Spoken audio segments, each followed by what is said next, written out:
Well, LASIK is one of the most popular elective surgeries here in the U.S., with 95% of patients walking away satisfied with their vision. That's according to one FDA study. But like with any surgery, there are risks. And so tonight, we're on your side with who is and is not a good candidate for the laser eye surgery.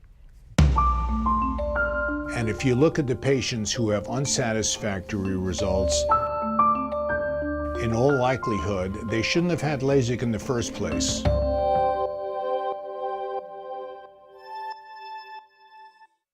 Because why?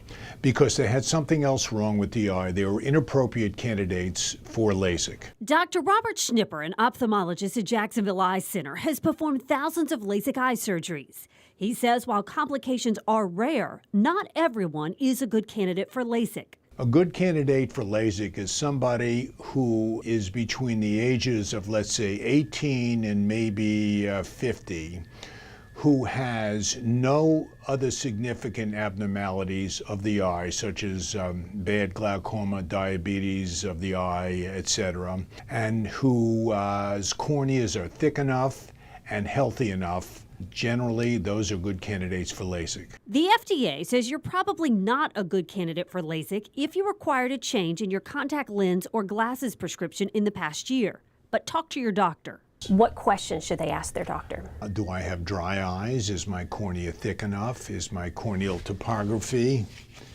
Are these tests appropriate for LASIK? Do I have anything else wrong with my eyes? And make sure you don't have early cataracts, make sure you don't have extremely dry eyes, and other conditions that make you not a good candidate for LASIK. He says he personally screens every patient interested in LASIK to make sure they're a good candidate.